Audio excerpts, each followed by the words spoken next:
right, we're here with Ori Alon. Hi, Hello. Ori. Hey Finn, how are you doing? I'm doing good. Happy to be here filming you. He's given a talk today to describe all this work he's done, and this is his closing day of his show. You want to give us a little tour? So this is my show. This is part of a residency and a month-long show at the Manoan Gallery in Beacon, New York. Carlene Benson, the director, she offers the gallery basically for 1 month for artists to do non-commercial work and work that is socially engaged. So this year she chose me. And so I've done the White Man Registry, which I'm going to talk more about it afterwards.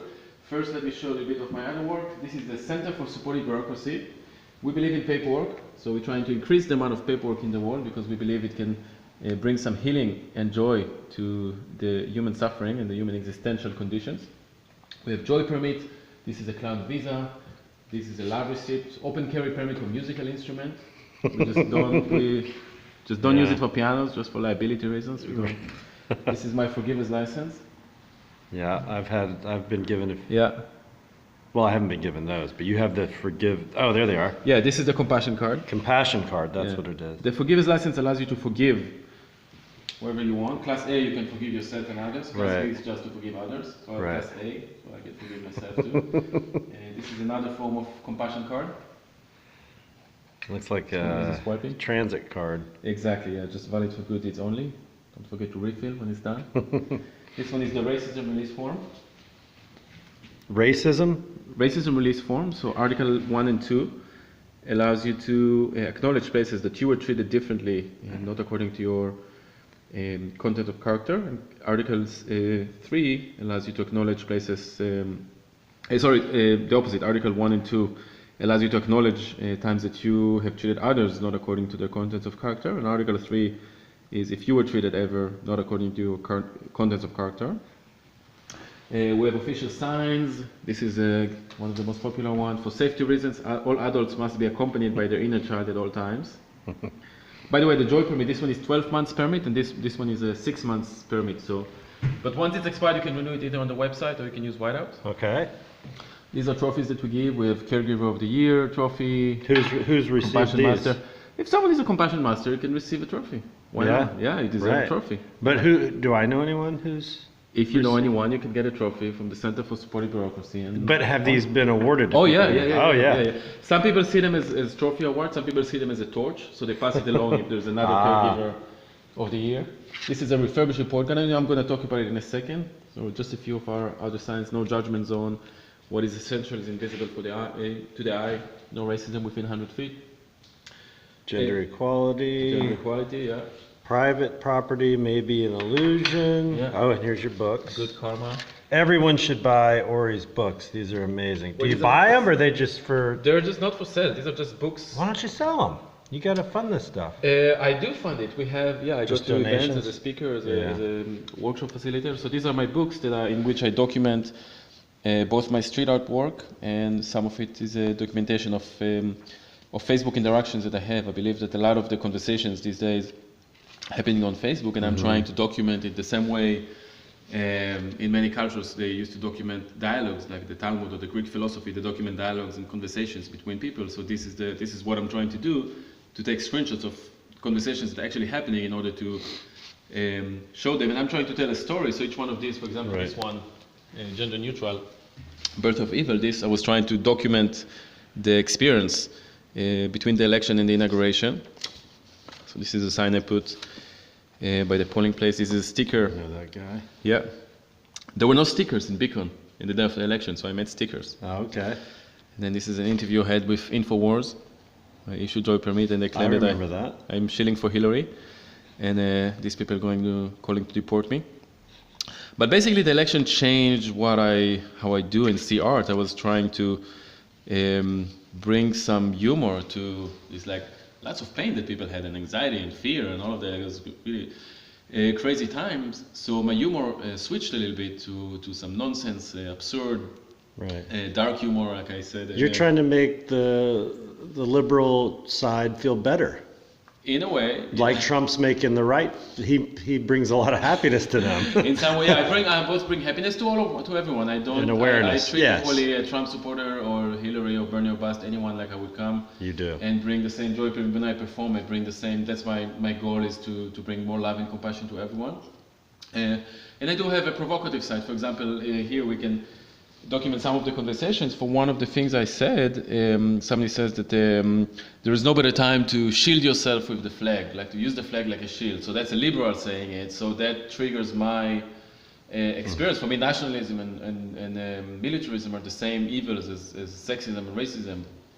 So when I see something, even with something that the liberal said that triggers me, whether it's about nationalism or the flag, then I get triggered. So I have this provocative side in me, so I'm trying to poke these things because I believe that a lot of Americans have some blind eye to militarism And patriotism, nationalism, exactly, yeah. of any kinds blinds you to the consequences. Exactly, yeah. So that's part of what I'm trying to do, and some of it is just humor and fun, Yeah. and then so I have things that are disturbing to me. For example, this one. A man was cyberbullied yesterday. I believe that. That's one of my favorites. I believe that some of the things we do on social media, we don't often see the consequences. Yeah. This is me about. Let's talk about the White Man Registry. Before the White Man Registry, this one, I offered people to wear a Trump hat. Yes. People who are mostly in a liberal state of mind. And now before that, I made the hidden fortune wheel, which allows you to think what it's like to be in somebody else's shoes. Let's see what you get here. Let's see what I'm getting, yeah. And you're really engaging the community, Ori. I put hundreds of these, more than 100 of these. I got... You are another Other gender. gender. I think you'd be perfectly fine. Thank you. These are people who are spinning the wheel, so you can see some reaction of other...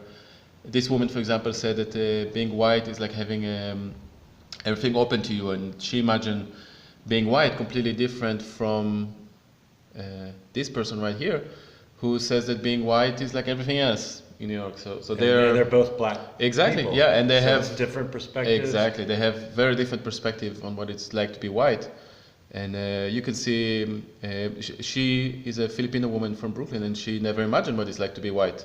She never had imagined it. Exactly. Yeah. She said it brought her to. She never thought about it. This guy in Coney Island. So you can see all these videos on the website. Oh, this guy's amazing. This guy was funny. Yeah. I can put Butts. Potato. Yeah.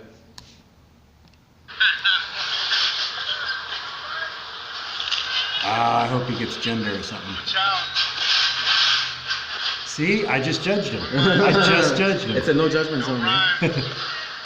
Your judgment is not judgment. It's not Yeah, judgment. this guy was great.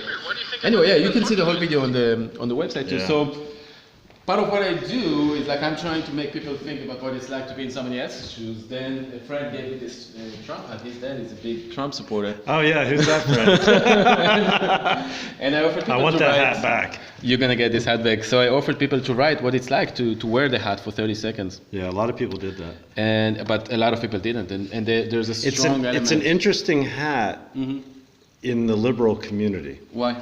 to wear, because you can wear that hat and the anger that can come at you from liberals, no matter, without even asking what your intentions of wearing the hat is. I use the hat as a profile photo.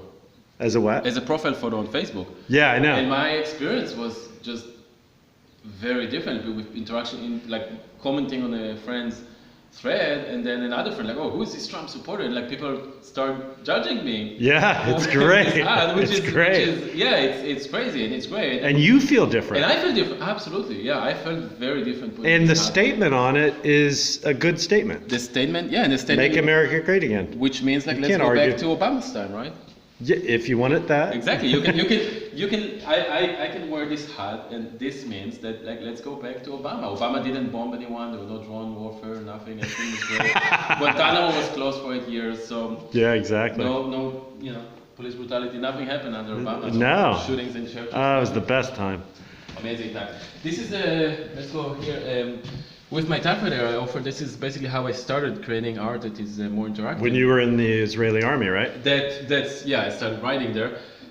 But a few years afterward, I started offering people to write letters on a typewriter. So you dictate a letter to whoever you want. You can, yourself, your parents, God, people who died, children, anyone. People wrote letters, very personal and vulnerable letters. Mm-hmm. And I was basically serving as the clerk. So I just offered a service, a listening ear, and this was a very... and you typed it, or they typed it? I typed it, yeah. You typed it? So you dictate and I type, and if you have any if you need any suggestion, I had books, it was before internet time, so it was I had books with poetry in there, and you wanted to quote someone or something, so I offered you some suggestions, different times. You're like the Kinkos of personal communication. Exactly, you got it. These are some of the other documents that we have, so certificate of recognition, that's how I started issuing documents. I interview people and I ask them what they like about themselves.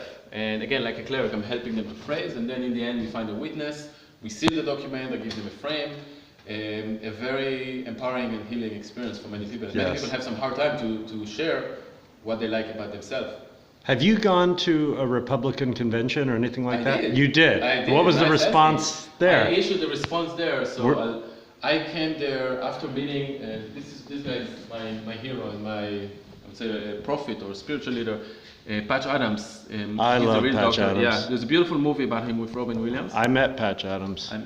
Did you meet him? Yes, I met him at a conference. That's what I was. He's still alive, right? Yeah. Okay. He goes to the worst places on earth, like with people with war zones, refugee camps, disaster areas. So he met this girl that was the worst kind of abuse, and he said she had no life within her, and he spent an hour with her, just as you can see. And then she didn't open her mouth to eat or to drink or to anything. They were about to do an operation on her so she can get fed. Tube feeder or? Yeah, and a few weeks afterwards they sent him a photo.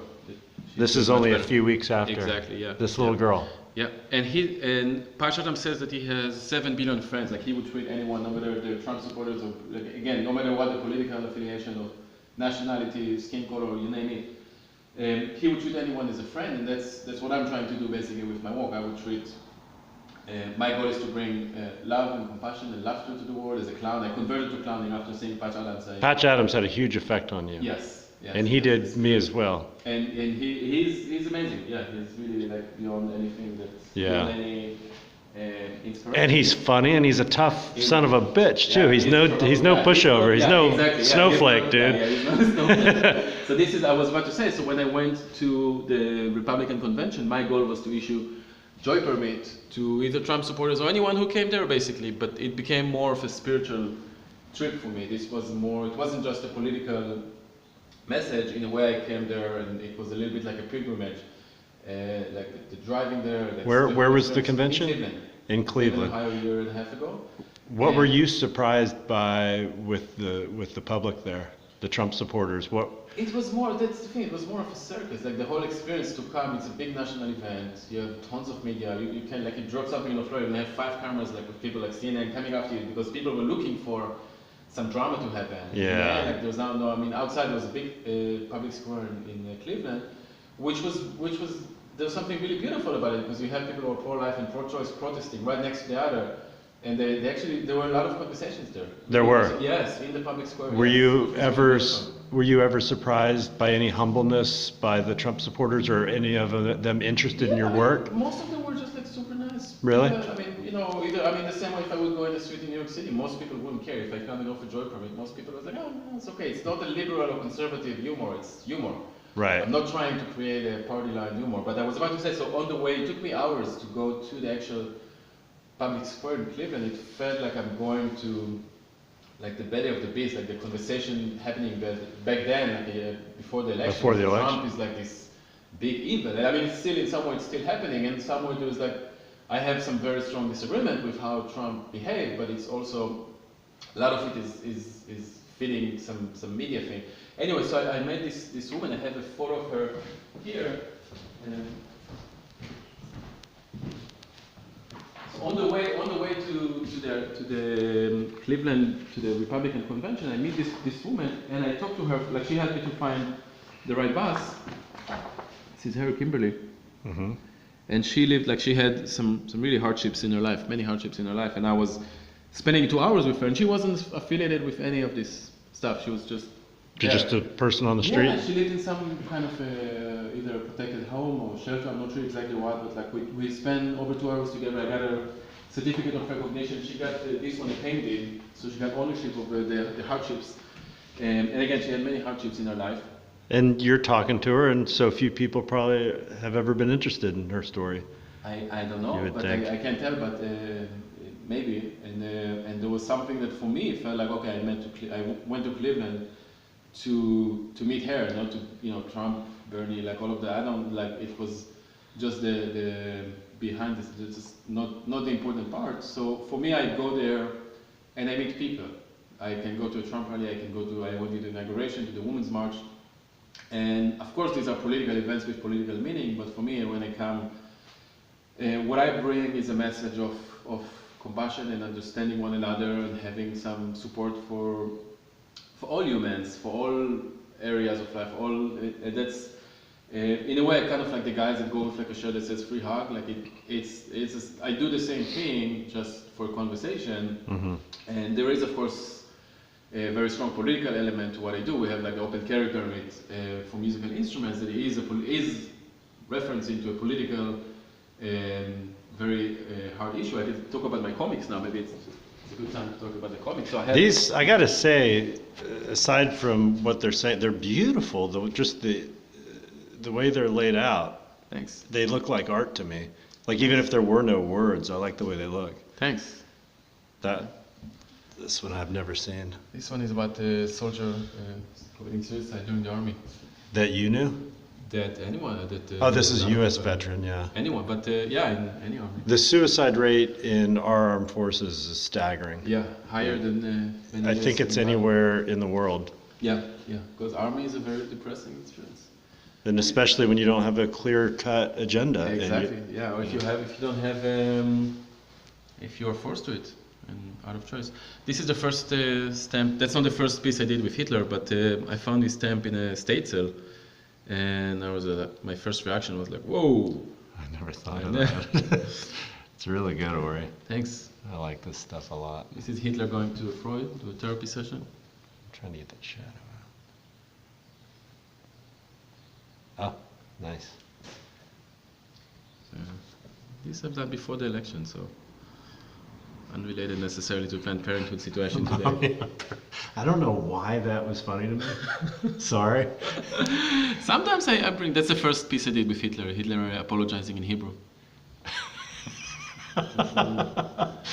And this one is Rosa Parks finding a seat in the bus, and Abe and Jimmy telling her to go home. This one is a Polish guy that says, "America, at last," in Polish. Do you see any terrorists? So, okay. So I'm trying Can you describe this piece at all to me? I think it's just funny. There's I mean, you can again like bring a whole message. I do. It's deep, dude. I want to show you really something. good. I did the benches. So I did a bench for the war on drugs and torture victims of Vietnam War. So I make this. I make these plaques for that you can. And I offer people. So, for example, I talked to Carlin the Gallery, and we dedicated the toilet here to victims of McCarthy witch hunt. So I have many more. I have also for Emma Goldman, Charlie Chaplin, Pete Seeger. I wanted to see. There was a Charlie Chaplin. He was a big influence on you. Yes. You wrote something recently about Charlie Chaplin. Yes, I wrote about Charlie Chaplin. How I think that I was trying to contemplate on how much influence Charlie Chaplin had. I was just starting to just imagine how many people were during the Great Depression. Just one example, like had such hardships in their life, and then they saved whatever it was, like $0.25 or $1 to go to a movie, and what this movie brings to them, how much hope and laughter and joy. And we know, like now, there's like a lot of science about how much humor is healing people. I want to ask you one thing right there. Sorry. Yeah, go ahead. So, have you ever heard any negative stories about Charlie Chaplin as far as sexual harassment? I have. And does that affect the way you view his humor? I have. Charlie Chaplin was definitely. He was a womanizer. And to some level a pedophile, or I mean at least. A pedophile? I've heard. Depends on the age. Yeah, I mean some of the women that he was with were definitely underage. But that was standard back then, pretty much. I'm not sure about what the legal. I'm not a lawyer about the issue, so I can't tell if it was legal. It was definitely. I mean, I think the social norms were already that like it was considered immoral, and the CIA or the U.S. basically deported Charlie Chaplin. They deported him? They deported him in I think it was 51 or 52. Where was he from? He grew up in England. Okay. And they deported him, and after that he settled, I think, in Switzerland. But definitely the reason he was deported was political, was because he stand against the McCarthyism. But they put it as pedophilia. Exactly. Yeah. I think that was the excuse, even though like I don't think that was the reason. But the way it affected me, I mean, I think it's a big question because today, I mean, since what happened with Louis C.K., I didn't watch his shows anymore. Not that I don't. It wasn't an intentional decision. Like I'm not watching. You just weren't interested anymore. Yeah, there's something that is less interesting now, and I mean maybe in a year or two it's gonna do. I don't know what's gonna happen, but like it definitely stopped me from being interested. And with Chaplin, I think because of the time it happened like some 100 years ago. So there's some 80 years ago. And I didn't mean to interrupt. Sorry. But his humor was also less personal, less poking at never spoke about relations. Yeah. Louis C.K., like his humor is about relationships. Yes. That's why it's I think more upsetting. But even then, like if 50 years from now, like would I watch Louis C.K. or would my children watch Louis C.K.? I don't know. I can't tell. I think we will let history decide. Well, no one watches Cosby anymore. No one watches. These are real issues. I think that need to be talked about, and it's part of what I'm trying to do. And I have a comics piece. It's in one of the books. I have a comics piece about Chaplin and Gandhi, who also. I was going to bring that up. Yeah, and so I have a piece with Chaplin and Gandhi that they speak together. You can read it at the website. Oh, it's a different one. Yeah, I read that. Exactly. Yeah, okay. That's a different one. Well, this is Gandhi. This is a lamb eat wolf. This is Gandhi. A lot of Gandhi stamps eating Hitler. This is Hitler saying the famous Jewish prayer, Shema Israel. That's the most important Jewish prayer. So he converted to Orthodoxy. You can take it. Did you take this one? Yeah. Because emotional and physical harm, suicide, and death. That is really good, Ori. Thanks. Let's go to the White Man Registry. Okay. First of all, you can take. If you're afraid of someone, you can. Friends. I'm afraid of my friends. I'm a friend of myself. I'm afraid of everyone. Take everything. Yeah. Are you friends of your family or government? Stupid people, smart people? Let's see, liberals, conservatives, smart people, stupid people, government. You know what I would have to say? I'm less afraid of black people than anyone. So you can do this. I mean, here, come here. Or white. I would say white people or black. I don't think these apply. Here, come to this side and you see. Okay. Who do I trust? Who do I trust? Yeah, same thing. Trust my family. I don't trust liberals. I don't trust conservatives. Smart, stupids. Well, I don't trust stupid people. Not my government. Yeah, it's interesting. This is my passport. And this is my clown visa. Which I recommend. Do you take, like, if you leave the country? I entered 3 or 4 countries this way. And that's really? It's totally fine. Yeah, the officer just come and they look here. It looks like a regular visa. Nobody questions that. And in some way, I recognize the validity of the clown visa more than the U.S. passport because that's something that not because I made it. It's because I think I see the world in a very universalist experience. Like I really don't see borders and nations and all of this stuff. I don't see it as like the important thing. Like I don't. Therefore, when somebody says like this country in America, whether they speak from a liberal or conservative point of view, like I don't think the care should stop with the Mexican border, with the Canadian border, or any border, or the ocean. Like I really do see it as like I have 7 billion friends. I'm committed. I'm an ally to anyone. So let's speak about the allyship program. This is the White Man Registry. As you can see today, we have an election. White Man Registry, yes or no?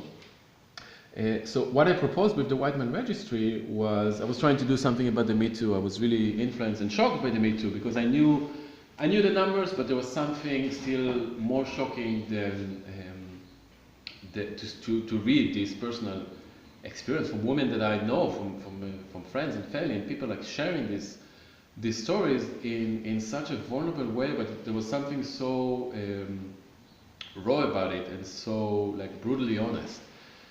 And I wanted to do something as an artist and a comedian, and my strength is like making satire, making fun of things in a way that's not going to be necessarily offensive, or that's not going to be, I'm not trying to make fun of anyone.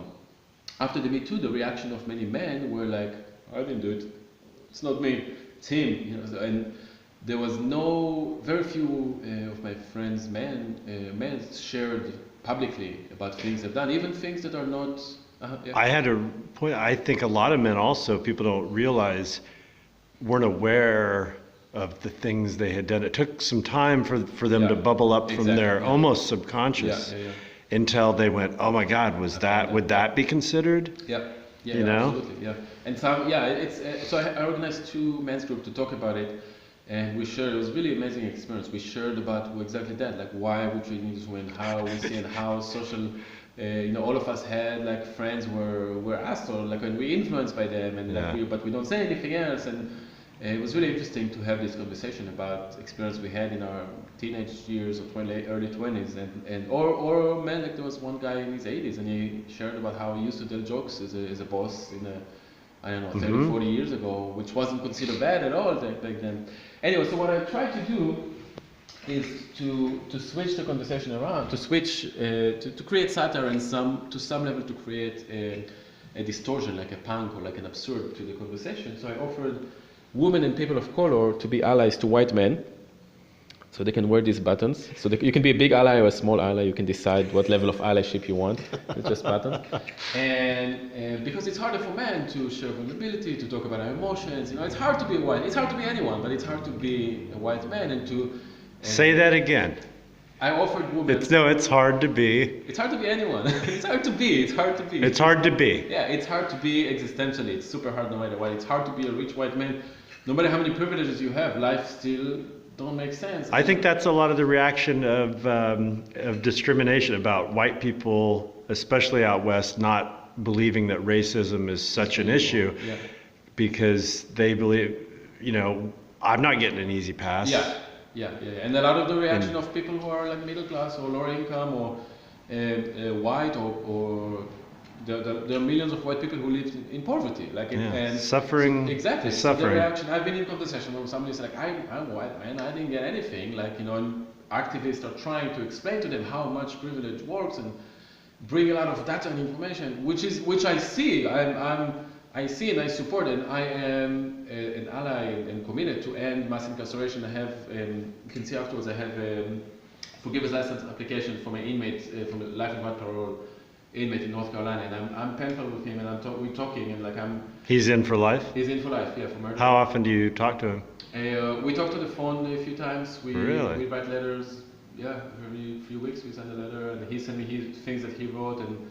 Yeah, this is how it starts. You could form a relationship with him there is a relationship. If he gets out, when though. He gets out, and he will. I don't know. I mean, he's there for like 15 years now. Oh. Anyway, I am committed to end mass incarceration and end police brutality and speak up and to talk about sexism and racism and like doing my work, which I found it was like to organize this men's group for us to talk about these things. But it doesn't contradict that somebody can be an ally to me, not me, just both me as Ori and also me as a white man or any. Like it doesn't like, and when I offered this idea to like the black women, and there was a black guy here that came, and I told him about this one, and he just pitied this, like he laughed so hard. It was so nice to see that, because it is my goal is to make something that's just funny. It doesn't have to be liberal or conservative. So I offered this and I phrase it like really with open heart and like with the most honesty that I could bring. And this is the idea. We tried just within this gallery show for a month. We do white men registry, and I offer women and people of color to come and bring compassion and love to white men. People call me Nazi, system white supremacist, racist, you name it. Like I lost friends and followers for this.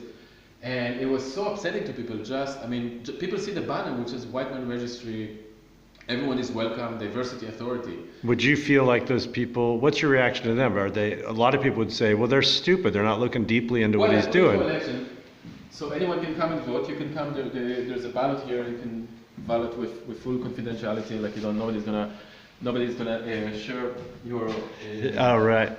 your name. And the results so far were 83% in favor of doing the white man registry, which means in favor of bringing some humor to the conversation and not necessarily having like in a